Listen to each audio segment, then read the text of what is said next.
Rome నగర పునీత Lawrence, Saint Lawrence of Rome. రెండవ సిక్స్త్ జగద్గురువుల దగ్గర రోమ్ నగరంలో గల 7 ప్రధాన డీకన్లలో లారెన్స్ గారు ఒకరు. వీరు స్పెయిన్ దేశంలోని యువస్కాకు చెందినవారు.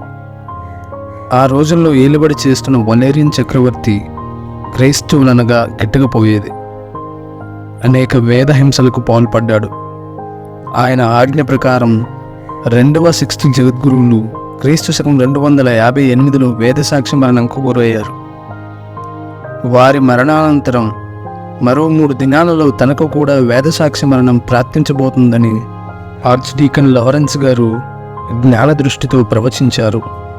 లారెన్స్ గారు ఆనందంతో చర్చికి సంబంధించిన విలువైన సామాగ్రిని అమ్మివేసి ఆ సొమ్మును బీదాసాదలకు దాన ధర్మం చేసేవారు.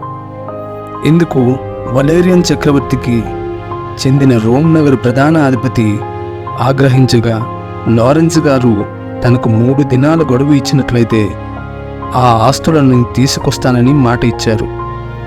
లారెన్స్ గారు కుంటువారిని, గుడ్డువారిని, కటిక పేదలు, నిర్భాగ్యులు, అనాథలను తీసుకొచ్చి ప్రధాన అధిపతి వద్ద ఉంచి వారంతా చక్రవర్తికి సంబంధించిన శ్రీసభ ఆస్తులని పలికారు.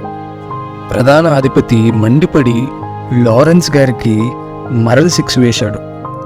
ఎర్రగా కాలిన ఇనుప పెనంపై లారెన్స్ గారిని పడుకోబెట్టి మంట రగిలేలా చేశాడు. లారెన్స్ గారు తనను ఒకవైపు బాగానే వేయించారు, రెండో వైపు కూడా తిప్పండి అని కోరారు. ఎంతటి బాధనైనా విశ్వాసం కోసం ఓర్చుకొని క్రీస్తు శకం 258లో తన అంతిమ శ్వాసను విడిచారు. ఈ విషయాన్ని పునీత అంబ్రోసు మరియు పునీత ప్రుడెన్సియస్ గారు తమ రచనల్లో పేర్కొన్నారు. కంచు మ్రోగునట్లు కనకంబ మ్రోగున అని బంగారం లాంటి లారెన్స్ గారు నిశ్శబ్దంగా దేవునికి సాక్షిగా నిలిచారు. లారెన్స్ గారి వేదసాక్షి మరణ వార్త రోమ్ నగరం అంతా వ్యాపించింది. వారి విశ్వాసానికి, మాతృకకు ఎంతోమంది అన్యులు సైతం క్రైస్తవత్వాన్ని అనుసరించారు.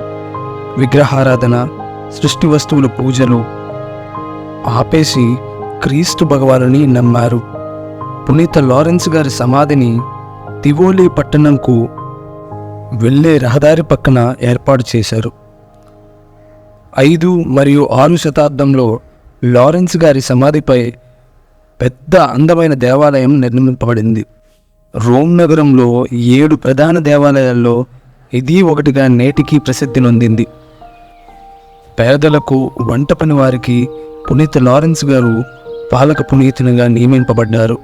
నడుము నొప్పి, మంటల్లో చిక్కిన వారు, వారి శారీరక రుగ్మతుల్లో వీరి మధ్యవర్తిత్వాన్ని ప్రార్థించిన వారు ఉపశమనం పొందినట్లుగా భక్తులు సాక్ష్యమిచ్చారు.